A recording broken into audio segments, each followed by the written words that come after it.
Business over drinks. Business over drinks. This is Dave and Terng. This is business over drinks. This is business over drinks. Yep. We go. Is it recording? Yeah, it's recording. Yes. Yes. Yes.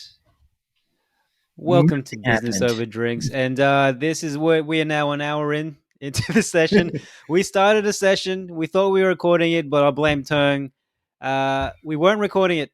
We had so much good content. Then David got distracted by a TikTok live video. No, that was before we started anything. That's why I was late. Why don't you tell everyone who's listening about what the video is all about, man? It was just about business and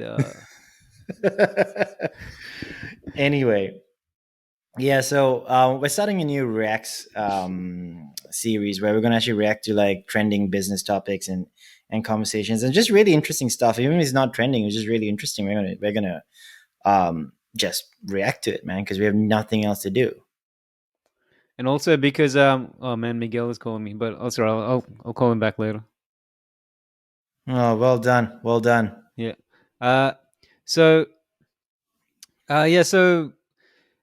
basically no one was looking for our opinions, but we'll be giving you them anyway because that's how we roll. Let's just jump straight into the first one, man. This is actually I think this is a CNBC interview or something where a well-known investor called Chamath Palihapitiya from the US, who actually got famous for really pushing SPACs when SPACs were a thing. In fact, he started a fund around SPACs. He started a SPAC that was worth about $2 billion as an investment vehicle. And then he closed it down and gave $2 billion back to the investors because he couldn't find anyone to invest in. So anyway, he was in Singapore, I think about a week and a half ago, if I'm not mistaken. And he actually was did an interview, and this is what he said. In Singapore this week, I had this great meeting with this young investor, really dynamic guy, and he was telling me about a company in Indonesia. It turned out that this founder was literally running two parallel sets of accounting systems. And so he was showing a business and fundraising from this set, but the real books were over here and it looked a completely different system. And it was basically like a Ponzi scheme. And he was telling me it's like impossible to root these things out. So what he said he relies on is like, you have to have a network when you're doing these frontier country deals where, you know, he says, I need to find at least 10 people that know this person so that there is sort of like a moral social proof and moral diligence that happens because that person will never try to commit something that egregious in the face of all of their friends. That's a mechanism of filtering this stuff out. But I thought that was a really interesting way of designing a diligence process, at least in a frontier market. I was in Singapore this week. So this is actually not uncommon. I've seen stuff like this before. I actually experienced this in real life once, just one time. It was insane, but I'll share the story there in a minute. But he's mentioning something that they think that's quite interesting. So we do a lot of KYC when we work with our clients because we have to understand or kind of verify that they're legit. Otherwise, they'll just get some work done and then they won't pay. So we actually go and look for people who know them in the market or people who know them personally. And then we use that as a form of KYC, which is know your customer. Anyway, I'll share a little bit about my experience with something very similar to this. So I worked in a startup and I working for companies right before. And part of my role was actually doing investor decks for them. So I would take out like data and stuff like that, and then put together, growth numbers and user numbers and stuff like that, and we'd share it with investors. One time when I sent over the deck back to the founders for them to review, I got a deck back and they asked me to put something in. But when I looked at the deck properly, the numbers were all wrong. They basically multiplied all the numbers I gave them into 10, right? Just to make it seem like we grew a lot faster than we actually did. And when I asked them about it, they told me not to worry about it, just to put in the information and don't worry about it. But the thing is, it has my name on it. So I was like, I can't have my name on something that is obviously fake. And so they told me, don't worry about it. It just took me off everything and I never did it again. But yeah, then, I mean, I've never seen something like that where that was my first experience actually, where I realized that startups and investors, first of all, investors do literally no in-depth analysis of the numbers. and startups have no issue lying about their numbers whatsoever. That's my first introduction to it. Yeah, well, they say there are lies, damn lies, and then statistics, right? You can pretty much fudge a lot of stuff. But how often or how common is this in the startup scene in Singapore? And is it the same? Do you think all over the world? I think it's probably the same all over the world, man. But I think in certain markets or for certain investors, I wouldn't say maybe not market, but by investor, they're probably smarter and they probably do a ton of analysis and they do a lot of like deep dives into the data and the numbers, and they actually look for verification of these things, because it's quite important to kind of know that whether your portfolio company is lying or not. And then there are also investors, founders, and entrepreneurs who are just like really honest, and they have a great company. They don't need to lie. They're like, why would I fudge my numbers? My numbers are great. Here you go, right? So I think it depends on the company. I think it depends on the founder, and it depends on the investor as well. I mean, you can even get it in the highest levels of business, like Twitter, for example, right? If you believe what Elon Musk says, they don't want to reveal the actual numbers of the users, of real users, right? Is that still a thing? I think so, man. To be honest, I don't think they know the real numbers. And let's also be fair. Elon Musk probably lies like hell. Like he just says crazy shit all the time, and then he just calls it, I was just playing, I was just joking and stuff like that. Dude's weird, man. I'm not a massive fan of Elon Musk. Man, I like. I have nothing to say to that. But like what Charlie Munger says, right? Something along the lines of you only have one name in the world, so your reputation is your biggest asset. So integrity is really important. Well, I believe anyway. And That's I true, think man. this stuff kind of gets found out in the long run, but I don't know. Who knows, right? I mean, Andrew Tate. So we'll see. I want to show one now that's kind of trending, and it's less about business, but I mean, we can talk about the marketing side of it, but I'm really excited about it, which is it's pretty relevant, and I think it's a bit of a hot topic now. So we should probably put this up sooner. It's about Ryan Reynolds talking about the new Deadpool 3 movie. So if you look at the last link I sent you, man, the Twitter link, there was actually a guy. If you watch the teaser, the second teaser by Ryan Reynolds, he actually has Hugh Jackman with him, and they talk about what's going to be in the movie, but then they have a sound clip that kind of overrides what they're saying. Well, they actually had a professional voice, a lip reader, go on and kind of translate it. What actually happens in our film is these two.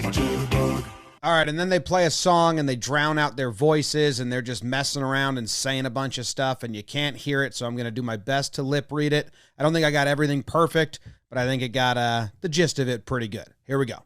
These two. Get out there. Yes. And he's like, grrr, and I'm just like, Pulls the ooh, fucking- and I just fucking And catch then him, and I'm chasing him all over the place, and we're going through And we're stuff going to and have through all this these massive, different places, massive, and just huge, yeah, and I've got the swords that, explosion. And boom, boom, that's it. Boom, boom, boom. but I'm fine. I'm totally laughing about And I'm it. alive too, but really have to see this because we're in our prime. It's Yeah. true, the prime. And what a way to make it up to you. I'm so excited about this. You're just gonna fucking love it. It's gonna be the best. Thank you, Kevin Feige. Love you, Kevin Feige. Do you think they filmed that knowing that there'll be a lip reader out there? Probably, man. Probably. Because I mean, they made it super obvious, right? Like they were front facing, they were saying words. People are just like deaf people will know exactly what they're saying, man. For the most part. Yeah. So basically, it's just filmed. They just filmed an action scene. They were just talking about what's going to happen and just having fun while doing it. Yeah, they're just messing around, man. They're fucking around with people. I love how Ryan Reynolds, like celebrities now have their own channel to promote their movies. Like Dwayne the Rock Johnson talking about what's that superhero name? Black Adam. Black Adam. Black Adam, just promoting it. I'm guessing he gets a cut he gets royalties from the film. And then Ryan Reynolds, He gets back in for sure. Yeah. he would, right? And then Ryan Reynolds, he's promoting his drink brand in these teasers while promoting Deadpool 3. So it's pretty awesome how things cross marketing nowadays. I mean, I'm pretty hyped about it. I can't wait to see Logan again. Though I thought they should have finished it off. I thought Logan was gone. So I mean, Hugh Jackman's Logan was already done in the multiverse, but it'll be interesting to see what happens. Well, I mean, this is the first time they're actually bringing them all into the Marvel universe. Anyway, Yeah, Deadpool never actually fully lived in the Marvel universe, and X-Men never were in the Marvel universe. So bringing it's going them to be quite together. interesting, man. It's Yeah. going to be quite cool. That was a very interesting thing to react to, man. I just thought the marketing side of things was interesting. Plus, I'm a huge Marvel fan. Yeah. Well, no, the marketing thing is fascinating, right? Because your own platform is what kind of drives traction now. It's like how, like Mr. Beast, right? Mr. Beast is Yeah. kind of he is his own marketing channel.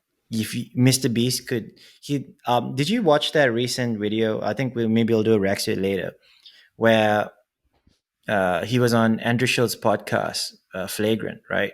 Where he literally said, if he really wanted to, he could have had 20,000 people march into Canada and just take over the country. Because at the launch of the Beast Burger store in the mall, he had 20,000 people show up. That was crazy. We'll put it up on the screen, but yeah, that was crazy. That was a intense moment. And you're right, Mr. Beast Burgers, like he is the brand. This is crazy. Bro, I can't even hear. Wow, this is wild. This is crazy. Why are there so many people here? And there's so It's much insane. influence, like Ryan Reynolds, right? People go to movies a lot for the celebrities, for the people, and Yeah. go to the brand for Mr. Beast. Imagine, but what happens if Mr. Beast is gone? Like, do you think he'll still keep living on? No, I don't think so. Because I don't think he has built a brand name like, say, an actor does, right? Like, you remember an actor's name throughout. Yeah. Like, for example, who talks about PewDiePie anymore? Oh, I actually Just do. I have been but- recently. But does PewDiePie, for example, have that same level of impact that he would have had 4 years ago? Probably not. Probably Yeah. not. So Mr. Beast is the same thing. I for some reason I think that there's till they're relevant, till they're not, right? So like Roman Atwood, all those guys, all the big YouTubers from beyond, like they're relevant till they're not. Roman Atwood still is kind of relevant but he changed his entire thing. Like I don't even know who that is. he was the guy who did the very first pranks, Oh, okay. YouTube pranks. He was the very first I think he's one of the first.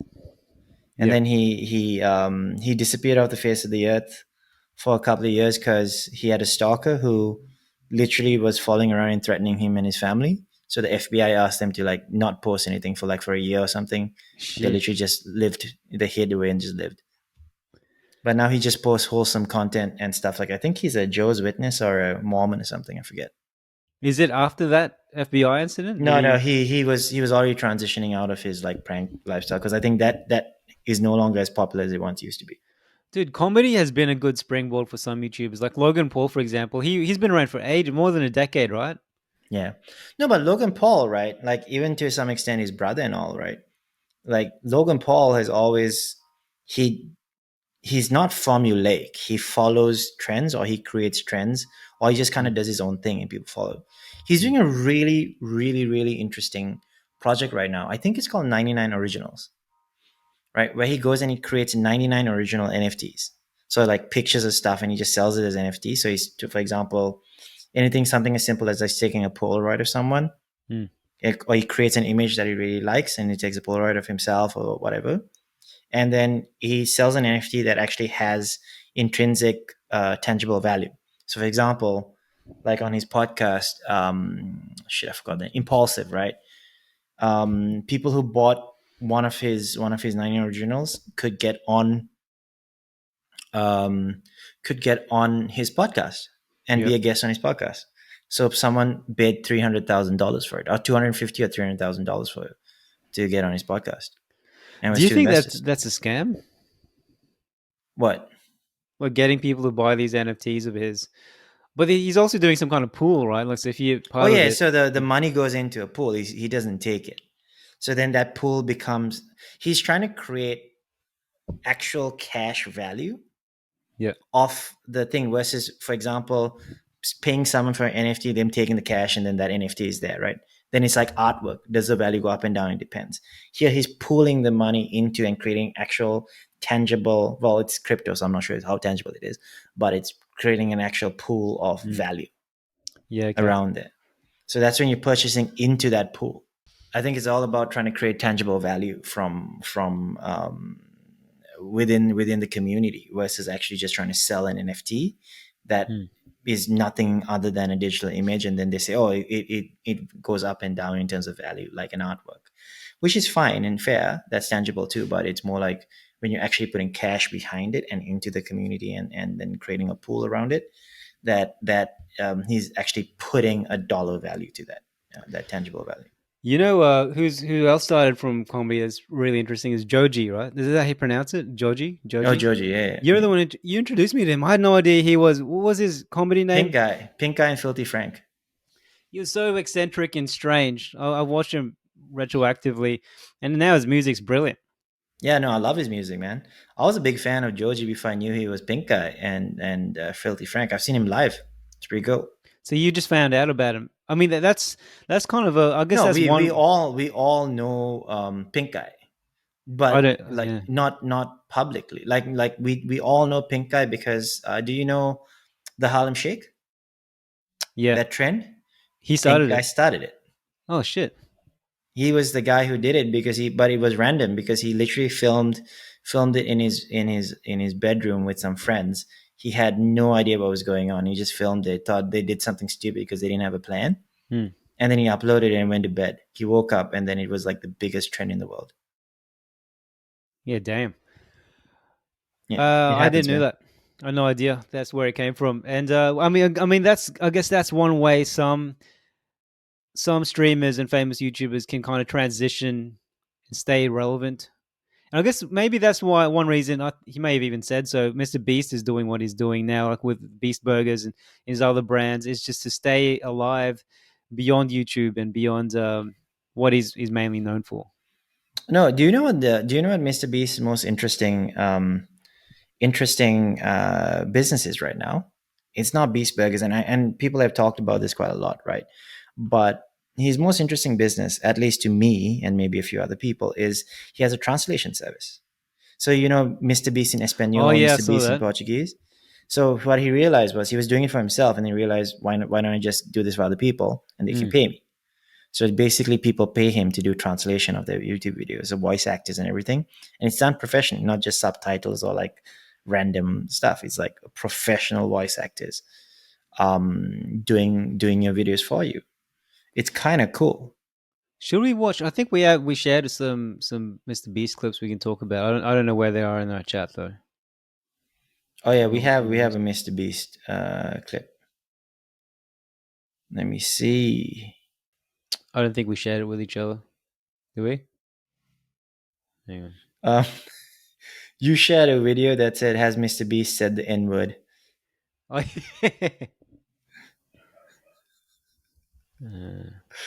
Maybe we don't react to that. Yeah, it's a funny one. All right, maybe we'll react to that later, man. Next time. Yeah. But yeah, he's very interesting, and I think I'm a big fan of Mr. Beast. I love what he's doing. Super generous. I hope he gives me money one day. He might, man. Fingers crossed. Like, what would you do if Mr. Beast gave you like not like $1 billion, but it gave you like 50K? Yeah, I know you, man. You're going to invite me out. I'm just going to have a bender. It'll be gone by the next morning. Maybe not a 50K bender, mate, but like you'll be really stingy about it. You'll get me to pay for everything. You'll still have the 50K. Oh, okay. Just so that everyone's listening, Dave doesn't pay for shit. I pay for things, man. I pay for things. You didn't pay for shit, man. Okay, so I sent you a really interesting one, which is how to grow to 1 million subscribers. The Joe Rogan one. All right. Let's watch that. Yeah, I thought that was really interesting. Also, because we don't have to watch the full thing, but we can just watch as much of it as possible. It's also really long. So, like in summary, he's a health expert. Is he the guest? And then Yeah. he had a podcast that started from nothing essentially as a hobby, and then it became a 1 million plus subscriber podcast. Yeah, 1 million subscribers. I think he's doing more and more. It's even bigger now, right?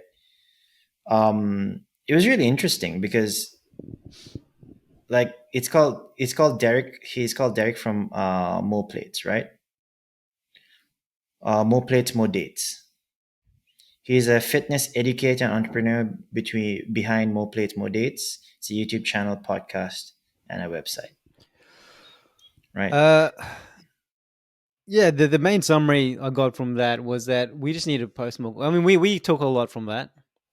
Whether we do what he said, who knows? Probably But not, man. Probably not. he No, said, but it's interesting, right? Because like he talked about mini goals, and for example, and like as you get bigger, your mini goals become slightly higher tier. They're still small goals, but they're higher tier goals now. Like, anywhere from increasing your schedule of posting from like 7 once every week to once a day to twice a day. Then increasing number of channels that you have. I mean, it's basically things that we technically should know, but we just don't follow. Yep. So you're saying like you do micro goals per day rather than just overarching. You do the overarching goals, but then Yeah. you also have micro goals and you adjust things per day. Yeah. Yeah. Okay. You maybe not per day, but you adjust things as you reach different heights, right? Yeah. Say you start making more money, then your micro goals become like slightly higher tier, man. No, Yeah, it's I mean, interesting. we're kind of in a much worse trajectory than he was, but he he found that when the more frequently he did his podcasts, the more viewers, which is the same with us, which is something we need to be more disciplined with. I mean, oddly enough, we're doing this, right? So it's a Reacts thing, so we can actually do like a little bit more content there. Yeah. Talking about different stuff where we react to different things. I mean, kind of like give people insights and like short little snippets of interesting content out there. Yeah. Yeah, I think we don't talk to you guys, our audience, enough. So hopefully you'll get a lot more good content from us going forward. And yeah, that's a good one.